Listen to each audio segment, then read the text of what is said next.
السلام علیکم ورحمۃ اللہ وبرکاتہ۔ میں ماں باپ کا اکلوتا بیٹا تھا۔ شادی ہوئی تو ماں ہر وقت بیوی کے خلاف میرے کان بھرنے لگی۔ گھر میں ہر وقت لڑائی جھگڑا رہتا تھا۔ تنگ آ کر میں نے گھر میں دیوار کھڑی کر دی اور ماں باپ کو الگ کر دیا۔ آہستہ آہستہ میں ماں باپ سے لاپرواہ ہو گیا۔ ایک دن محلے والوں نے دروازہ کھٹکھٹایا کہ تمہارے باپ کے گھر سے بدبو آ رہی ہے۔ میں نے دیوار پھلانگ کر اندر جا کر دیکھا تو سامنے کا منظر دیکھ کر میری آنکھیں پھٹی کی پھٹی رہ گئیں، کیونکہ میرے ماں باپ تو دونوں ہی۔ شام کو جب میں تھکا ہارا آفس سے گھر آیا تو سامنے میری بیوی خشبوں سے رچی بسی میرا استقبال کرنے کو موجود تھی۔ اسے دیکھ کر مجھے خوشگواریت کا احساس ہوا تھا۔ جب سے شادی ہوئی تھی تب سے پہلی بار ہی میں اسے اس قدر تیار دیکھ رہا تھا، ورنہ آج سے پہلے جب بھی میں گھر آتا تھا تو گھر میں لڑائی جھگڑا اور فساد کی آوازیں باہر گلی تک سنائی دے رہی ہوتی تھی، جنہیں دیکھ کر میں خوف میں مبتلا ہو جاتا تھا۔ کتنے کتنے گھنٹے پھر میں آفس سے آنے کے باوجود بھی باہر ہی رہتا تھا، اور جب اندر سے آنے والی آوازوں کا سلسلہ ٹوٹتا تب میں گھر میں داخل ہوتا تھا۔ اب مجھے یکدم اپنے فیصلے کی درستگی کا احساس ہوا تھا۔ مجھے لگنے لگا تھا کہ میں نے کڑا فیصلہ کر کے اپنی زندگی کو آسان بنا لیا ہے۔ اگر میں محض جذباتی لحاظ سے سوچتا رہتا تو شاید میں پھر باقی کی زندگی پرسکون ہو کر نہیں گزار سکتا تھا۔ کافی دیر گھر پر وقت گزارنے کے بعد میں نے پھر اپنی بیوی سے کہا کہ تھوڑی دیر کے لیے میں اماں ابا کا حال احوال پوچھ کر آتا ہوں۔ میری بات سن کر اس کا موڈ یکدم بگڑ گیا تھا۔ وہ کہنے لگیں کہ آپ کبھی بھی انہیں چھوڑ نہیں سکتے۔ اتنا اچھا میرا موڈ تھا۔ آج میں نے اتنے دل سے آپ کی پسند کا کھانا بنایا ہے۔ اب آپ کھانا یقیناً وہیں پر ہی کھائیں گے، بجائے اس کے کہ آپ میرے ساتھ باتیں کریں، وقت گزاریں۔ آپ ان کی طرف پھر سے جا رہے ہیں۔ اب کی بار میں نے اسے قدرے سختی سے ٹوک دیا۔ اسے کہنے لگا کہ وہ میرے ماں باپ ہیں، میں کبھی بھی انہیں نہیں چھوڑ سکتا، اور تم ان کے بارے میں اس طرح سے بات مت کیا کرو، مجھے اچھا نہیں لگتا۔ تب وہ منہ پھلائے ہوئے انداز میں کہنے لگی کہ اور جو وہ کچھ میرے بارے میں باتیں کرتے ہیں، یہاں تک کہ انہوں نے میرے کردار پہ بھی حملہ کیا ہے، مجھے کیا کچھ نہیں کہا، مگر اس کے باوجود بھی آپ نے انہیں نہیں ٹوکا۔ وہ لوگ آپ کو کبھی بھی غلط نہیں لگتے۔ مجھے لگتا ہے کہ آپ بھی مجھے دل ہی دل میں ایسا ہی کچھ سمجھتے ہیں۔ تب میں نے نرمی سے اس کا ہاتھ تھام لیا اور اسے کہنے لگا کہ یہ محض تمہاری سوچ ہے۔ اگر مجھے تم پر اعتبار نہ ہوتا تو میں کبھی بھی تم سے شادی نہ کرتا۔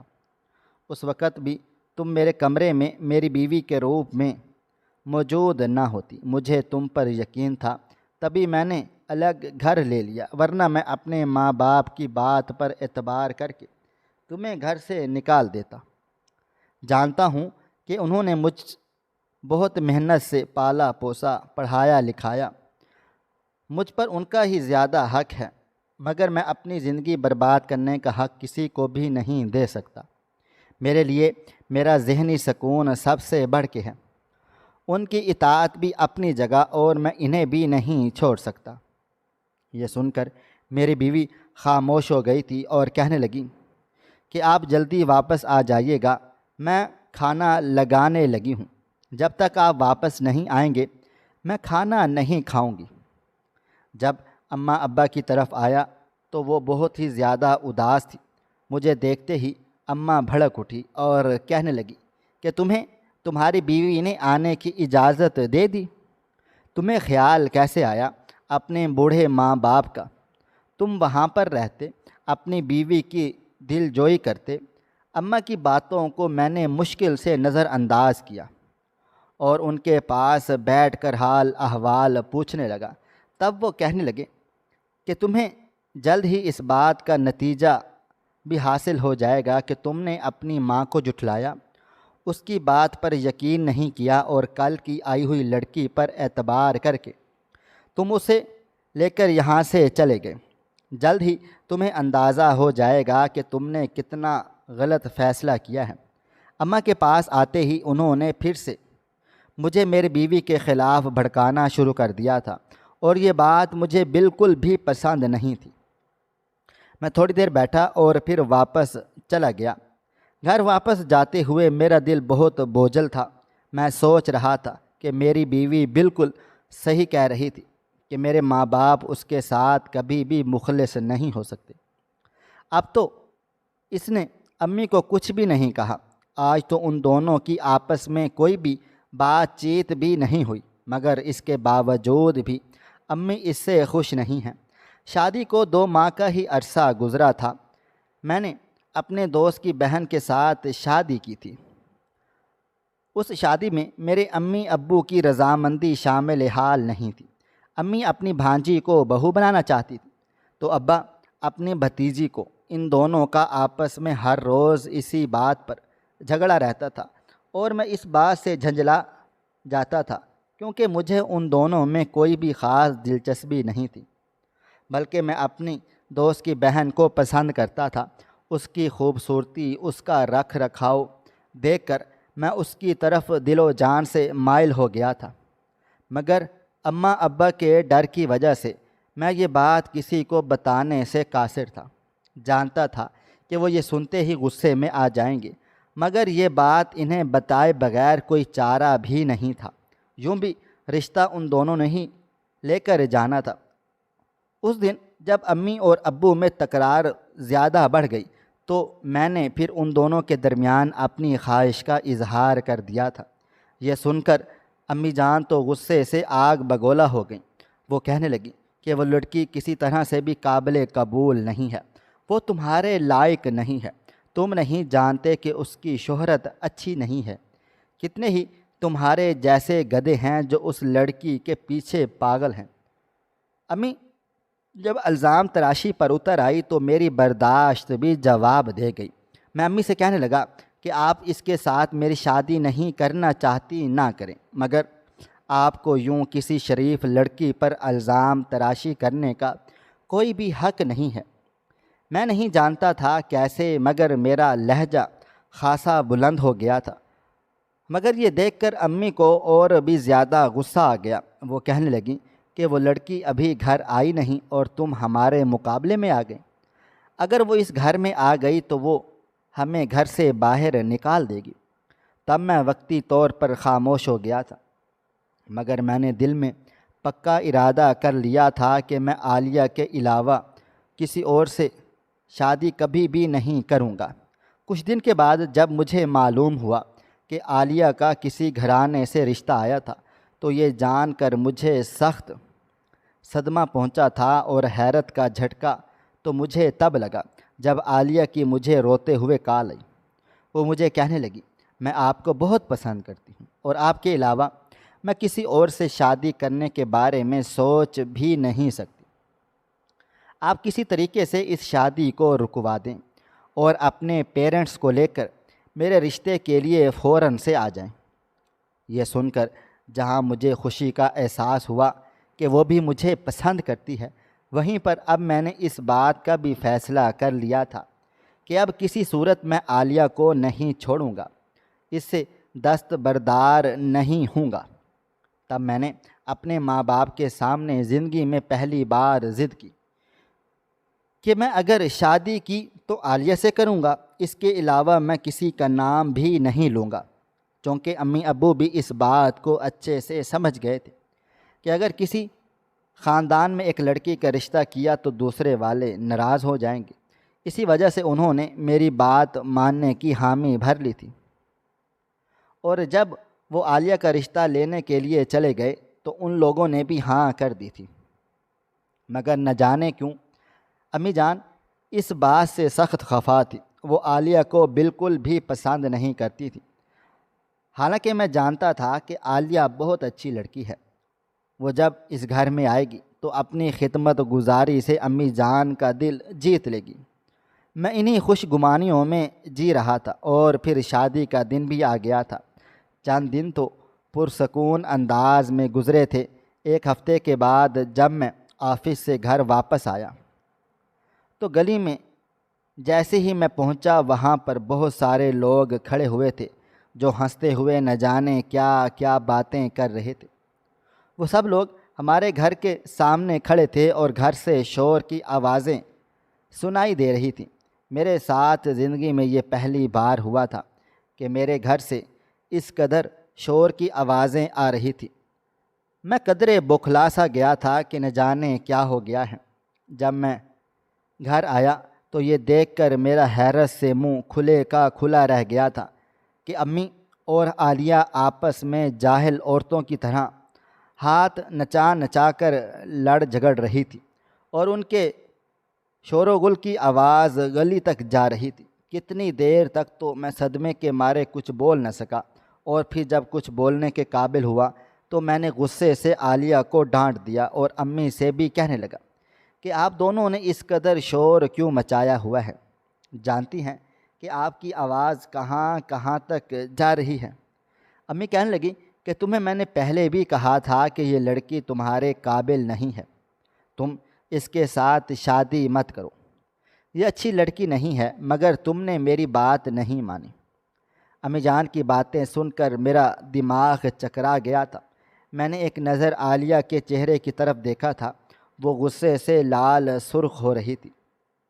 میں جانتا تھا کہ اگر امی اسی طرح کی باتیں کرتی رہیں تو لڑائی بڑھ جائے گی۔ تبھی میں امی جان کو لے کر ان کے کمرے میں آ گیا تھا اور ان سے کہنے لگا، مجھے بتائیں آخر کیا ہوا ہے؟ آپ عالیہ سے اتنا بدظن کیوں ہیں؟ وہ کہنے لگی کہ میں تمہارے کمرے کے پاس سے گزر رہی تھی جب میں نے اسے کسی لڑکے سے باتیں کرتے ہوئے سنا۔ وہ انتہائی آوارہ لڑکی ہے، تم اس بات کو کیوں نہیں سمجھتے؟ اسے گھر سے باہر نکال دو، وہ تمہارے قابل نہیں ہے۔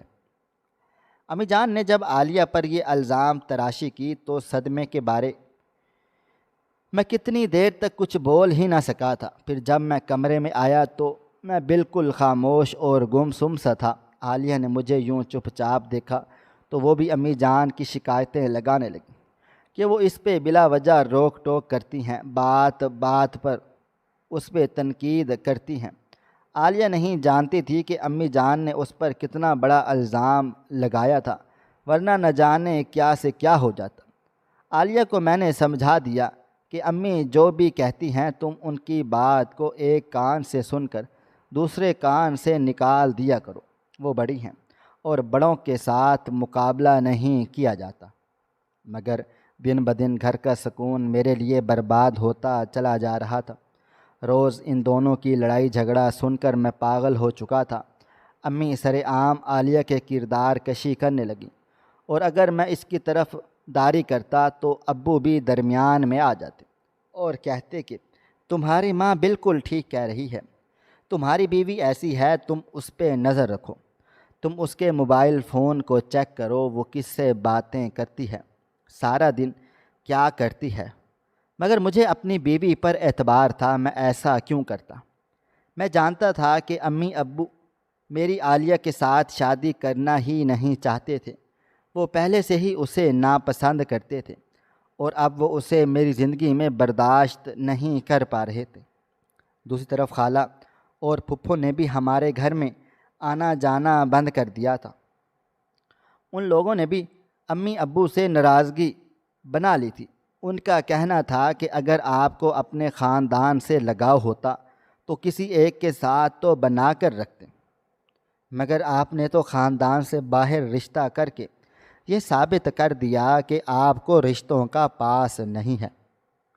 اور امی اور ابو کا اس بات کا غصہ بھی مجھ پر اترتا۔ کمرے میں جاتا تو عالیہ امی ابو کی شکایتیں کرنے لگتی، اور جب امی کے پاس آ کر بیٹھتا تو ایک لمبی فہرست ہوتی جو عالیہ کے خلاف مجھے بتاتی رہتی، اور میں دونوں ہاتھوں میں سر تھام کر رہ جاتا۔ اور پھر جب میری برداشت جواب دے گئی تو میں نے کرائے پر گھر لینے کا فیصلہ کر لیا تھا۔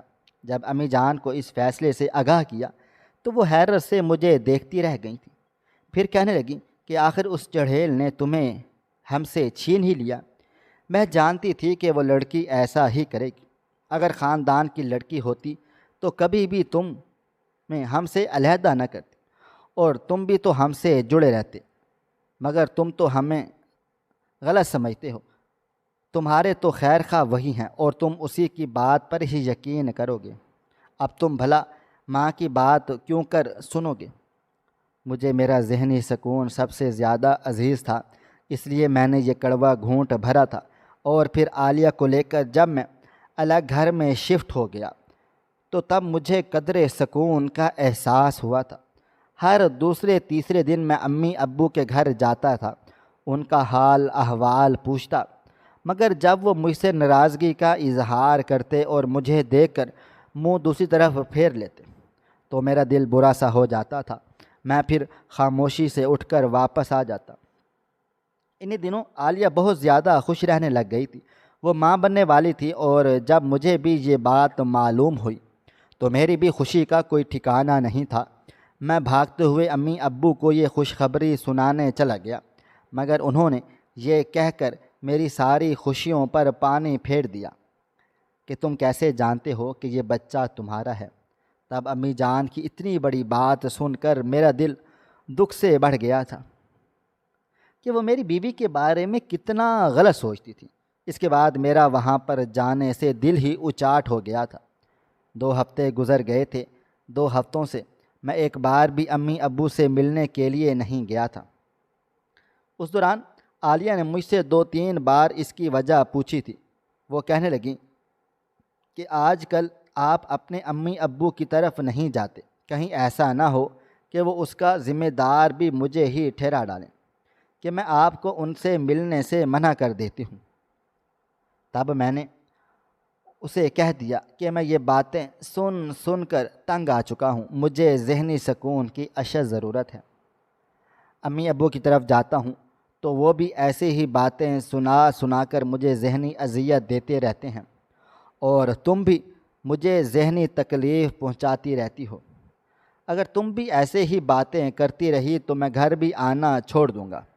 میری دھمکی کارگر ثابت ہوئی، اور وہ معذرت خواہ انداز میں بولی کہ میں تو مذاق کر رہی تھی، آپ کی مرضی، آپ جب وہاں جائیں۔ میں کون ہوتی ہوں اس بات پر اعتراض کرنے والی کہ وہ آپ کے ماں باپ ہیں، اور آپ کا ان سے رشتہ کبھی بھی ختم نہیں ہو سکتا۔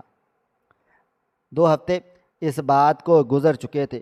اس دن جب میں آفس سے گھر آیا تو تھوڑی ہی دیر کے بعد دروازے پر دستک ہونے لگ گئی تھی۔ اب جب میں نے دروازہ کھولا تو سامنے میرے محلے میں رہنے والے انکل شہباز کھڑے ہوئے تھے۔ وہ مجھ سے میرا حال احوال پوچھنے لگے، پھر کہنے لگے، تم اپنے ماں باپ سے ملنے کب گئے تھے؟ ان کی باتیں سن کر میں شرمندہ سا ہو گیا تھا۔ شرمندگی سے سر جھکا کر کہنے لگا کہ تقریباً 2 ہفتے پہلے ہی میں ان سے ملنے کے لیے گیا تھا۔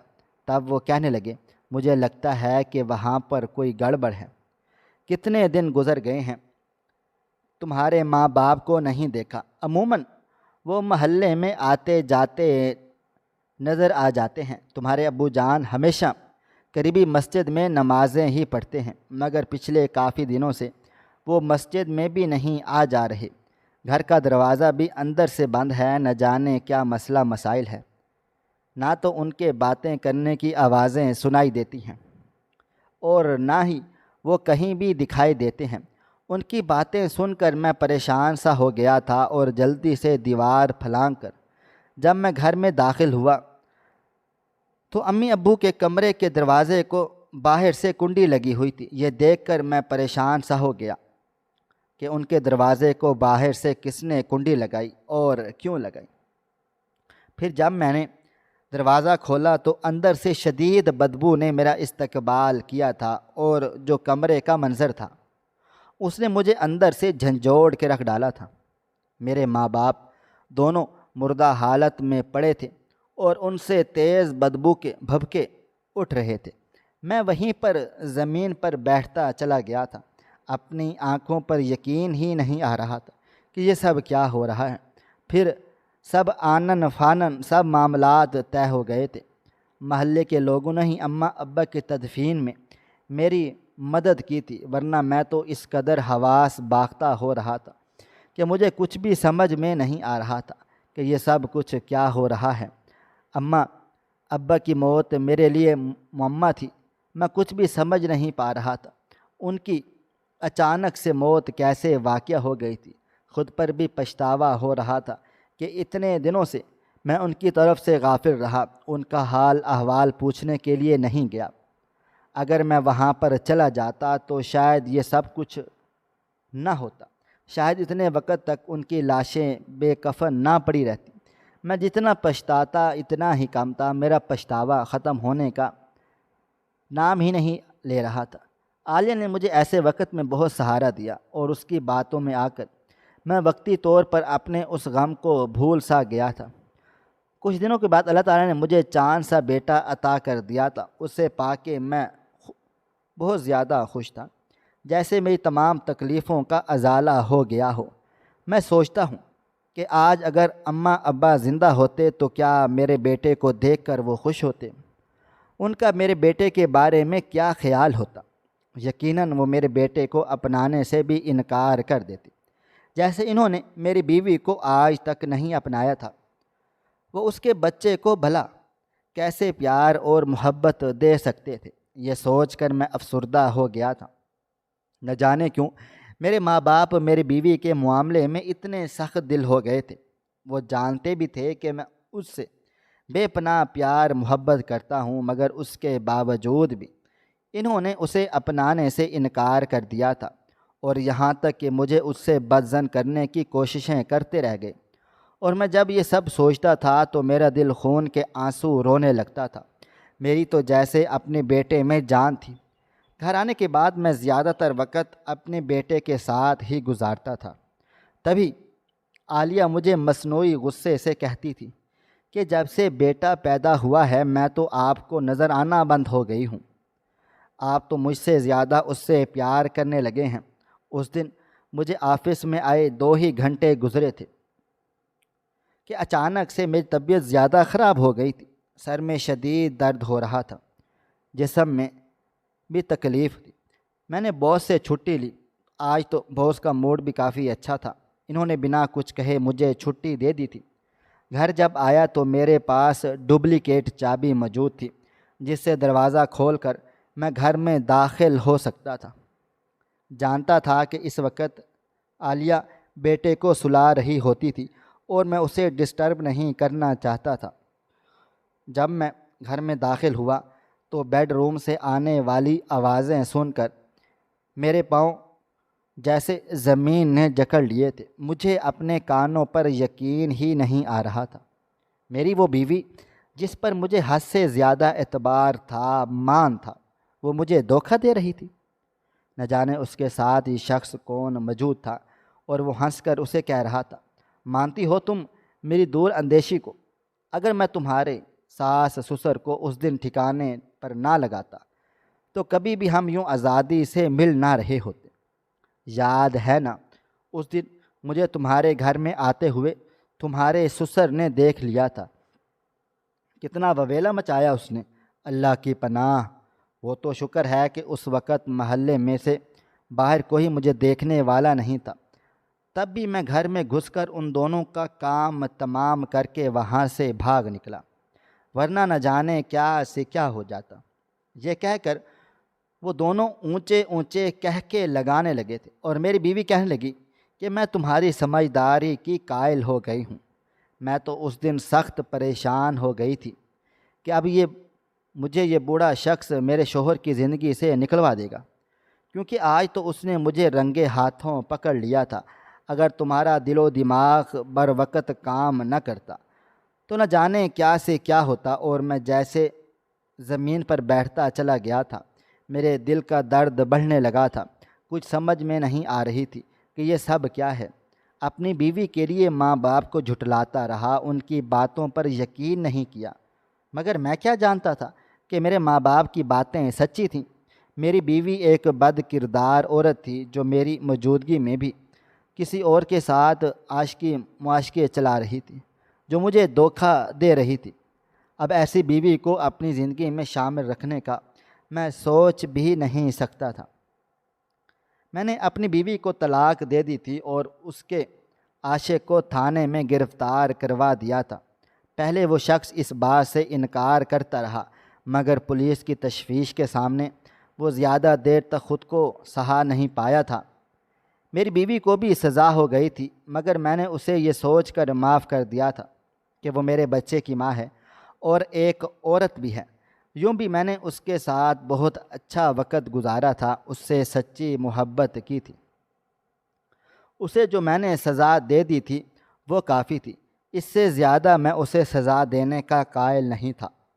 میرا اب یہاں پر کچھ بھی نہیں رہ گیا تھا، میں سب کچھ بیچ کر یہاں سے دور چلا گیا تھا، اور یہ گھر بھی میں نے اپنی بیوی کے نام پر کر دیا تھا، کیونکہ جب سے میں نے اسے طلاق دے کر گھر سے باہر نکالا تھا، اس کے ماں باپ نے بھی اسے اپنانے سے انکار کر دیا تھا۔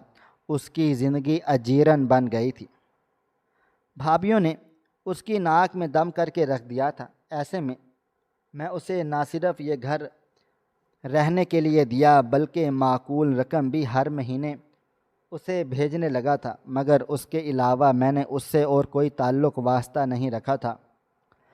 دبئی آنے کے بعد میں کام میں جت گیا تھا۔ میں اپنے ماضی کو بھلانا چاہتا تھا، مگر ماضی بار بار میرے سامنے آن کھڑا ہوتا۔ میرا اس بات پر پچھتاوا ختم ہونے میں ہی نہیں آ رہا تھا کہ غیر عورت پر اعتبار کر کے میں نے اپنے ماں باپ کو کھو دیا تھا، اور ان کے حق پر ہونے کے باوجود بھی انہیں جھوٹا قرار دیا تھا۔ نہ جانے میرا رب مجھے اس گناہ کے لیے معاف بھی کرے گا یا نہیں۔ یہاں پر رہتے ہوئے مجھے 5 سال کا عرصہ گزر گیا تھا، اور ان 5 سالوں میں کتنی ہی لڑکیاں میری طرف بڑھی تھیں، مگر میں نے کبھی بھی کسی کی طرف نگاہ اٹھا کر بھی نہیں دیکھا تھا۔ میرا عورت پر سے اعتبار ہی اٹھ گیا تھا۔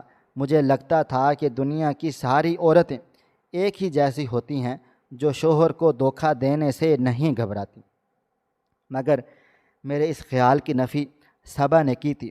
وہ بہت اچھی اور نیک عورت تھی، وہ بیوہ تھی، اس کی ایک معصوم خوبصورت بیٹی بھی تھی، اور جب میں نے اس کے ساتھ شادی کی تو تب مجھے معلوم ہوا کہ وفادار عورت کے ساتھ زندگی گزارنا کسی نعمت سے کم نہیں۔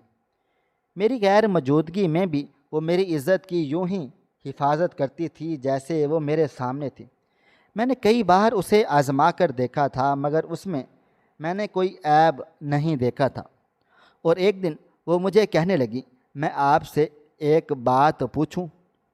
میرے سوالیہ انداز میں دیکھنے پر وہ کہنے لگی کہ آپ مجھ پر اتنا شک و شبہ کیوں کرتے ہیں، حالانکہ میں کبھی بھی آپ کو دھوکہ دینے کے بارے میں سوچ بھی نہیں سکتی۔